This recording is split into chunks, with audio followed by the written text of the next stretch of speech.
बिस्मिल्लाहिर्रहमानिर्रहीम, अस्सलाम वालेकुम। ये एक क्वेरी आई है कि आई तो ले पालक बच्चे की तरफ से होगी, लेकिन पोज किया गया कि औरत की तरफ से आई है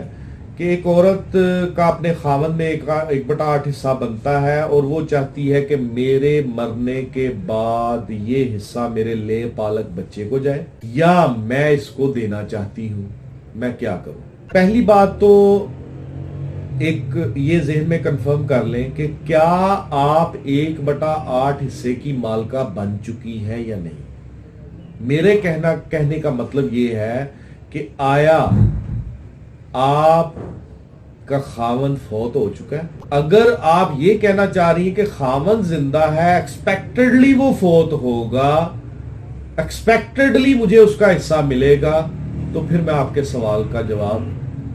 नहीं दे सकता, क्योंकि आप एक चीज की अभी मालका बनी ही नहीं है, तो उसको देने का सवाल ही पैदा नहीं होता। आपके पास वो पैरामीटर्स नहीं है कि आपका खावन पहले फौत होगा या आप पहले फौत होगी। अगर आपका खावन फौत हो चुका है और आपका राइट जनरेट हो चुका है विरासत का, और आप 1/8 हिस्से की मालका है उसमें, तो इससे मैं ये इन्फ्रेंस लेता हूं कि ये आपका ले पालक बेटा आपका सिर्फ एक बेटा नहीं है,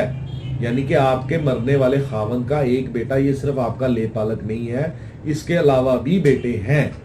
इसके अलावा भी बेटियां हैं, क्योंकि 1/8 उसी वक्त मिलता है अगर मरने वाले के आपके अलावा औलाद, आपके अलावा बतौर वारस औलाद हो। अगर आप 1/8 की मालका हैं,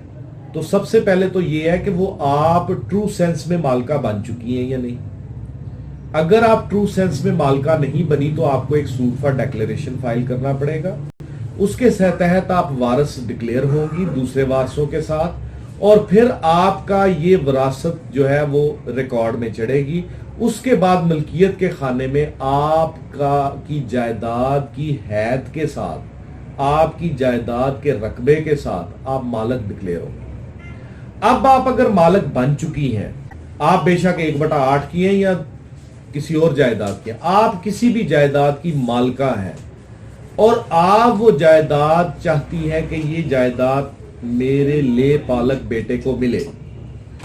तो फिर ये ज़हन में रखिए कि या तो आप बै करेंगी या आप हिबा करें। अगर आप चाहती हैं कि आप विल करें,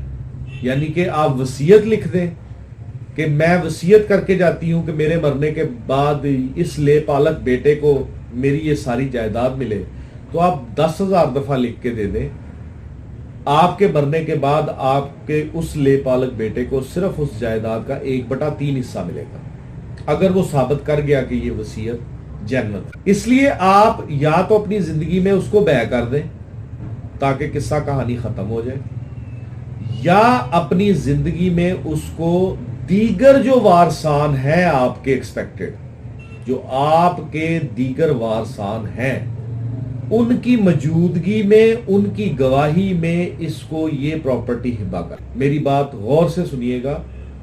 दीगर जो आपके एक्सपेक्टेड वारसान हैं, जो आपके मरने के बाद आपके वारसान हो सकते हैं, उनकी मौजूदगी में और उनकी गवाही में ये प्रॉपर्टी आप ले पालक बेटे को हिबा कर, ताकि आइंदा आने वाले वक्त में आपकी वफात के बाद कोई वारस जो है वो सामने ना आए कि जनाब ये हिब्बानामा झूठा है, ये हिब्बानामा में ये नुक्स है, ये हिब्बानामा में ये है, ये जालसाजी से बना हुआ कागज है, इसमें तो हमारा हिस्सा बनता है, इसने जानबूझ के ये डॉक्यूमेंट बनाया है ताकि हमारा हिस्सा गस्ब कर सके। उम्मीद करता हूं कि आपके सवाल का जवाब दे दिया।